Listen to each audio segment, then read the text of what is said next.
नमस्कार, आज है 15 मार्च और ये है अमेरिका लाइव। सबसे पहले नजर डालते हैं आज की खास खबरों पर।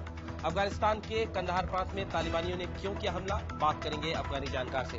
और अवतार की सफलता के बाद 3D टीवी पहुंचे बाजार, आने वाले महीनों में 3D फिल्म रिलीज करने की स्टूडियोज की योजना। वॉशिंगटन डीसी से मैं हूं वॉइस ऑफ अमेरिका का अमित श्रीवास्तव। अब खबरें विस्तार से। अफगानिस्तान के कंधार शहर में शनिवार को 5 बम विस्फोटों और गोलीबारी में 13 पुलिस कर्मियों की मौत हो गई। तालिबान ने इन विस्फोटों की जिम्मेदारी ली है। खबरों के मुताबिक अमेरिकी सेना के जनरल स्टैनली मैक्रिस्टल ने पिछले दिनों संकेत दिए थे कि अब अगला निशाना कंधार में छिपे आतंकवादी हो सकते हैं। तालिबान ने कहा है कि नेटो द्वारा इलाके में अभियान की धमकी के विरोध में यह हमला किया गया। इस बारे में हमने और जानकारी के लिए बात की वॉइस ऑफ अमेरिका के अफगानिस्तान सेवा के कार्यकारी संपादक मतीउल्लाह आबिद से। अभी साहब, क्या मकसद था कंधार में तालिबान ने जो अटैक किया अभी उस पर? बेसिकली खुद हुकूमत ने जो इतराफ़ किया है और तालिबान के जो स्टेटमेंट्स आए हैं उनका मतलब ये है कि जो कंधार का जेल है, जो मेन प्रिजन है, क्योंकि जितनी भी कार्रवाई होती है, जितने भी लोग पकड़े जाते हैं वो कंधार में डाले जाते हैं। मरजा में भी जिनको भी पकड़ा है कार्रवाई ज़्यादातर यही आसपास जो सूबे हैं, उरुज़गान है, जाबल है, यहाँ से। फिर आपको याद होगा 2008 में यहाँ पे ऑपरेशन हुआ था, जेल तोड़ा गया था और 1000 लोग निकाले गए थे। 400 हार्डकोर तालिबान थे। अगर ये कामयाब हो जाता तो उससे ज़्यादा तालिबान निकाले जाते, जो कि नाकाम हो गया नेटो सेनाओं के चलते। वो जो ये है कैंडिडेट फौजी हैं, पहले ये जो प्रेजेंट था ये उसका कंट्रोल अफगान आर्मी के पास था। इस दफ़ा अफगान आर्मी के पास नहीं, तो लोग ये समझ रहे हैं कि वहाँ पे कुछ ऐसा हुआ था कि वो रास्ता निकल गया था। अभी साहब, जो जनरल मैक्रिस्टल ने कहा है कि मरजा के बाद अब कंधार मेन इलाका को जहाँ अटैक करेंगे, उस पर कोई फर्क पड़ेगा क्या?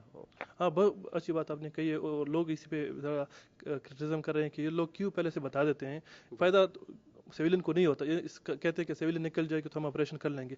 उल्टा तालिबान उसका फ़ायदा उठा लेते हैं, उन खुद को रिकॉग्नाइज करते हैं और उसको काउंटर कर लेते हैं। तालिबान ने कहा कि हमारा मैसेज नेटो के लिए ही है कि आप कंधार पे अटैक करना चाहते हैं या ऑपरेशन करना चाहते हैं, देखिए कंधार में हम कितने पावरफुल हैं।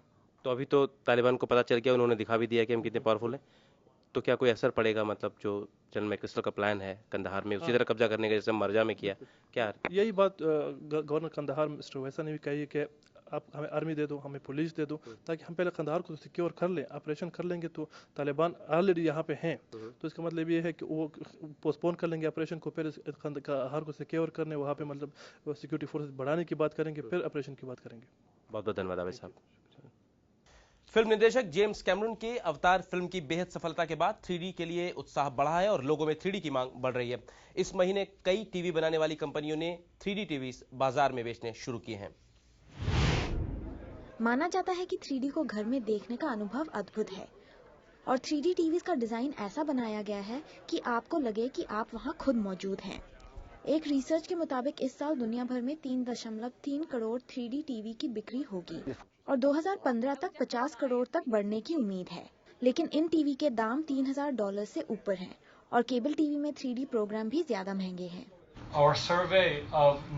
हमने 1 लाख उपभोक्ताओं पर एक सर्वेक्षण किया, जिससे ये पता चलता है कि एक बार जब उपभोक्ता 3D का अनुभव कर लेते हैं तो उसका मूल्य समझते हैं और फिर वे ज्यादा पैसे देने के लिए तैयार हो जाते हैं।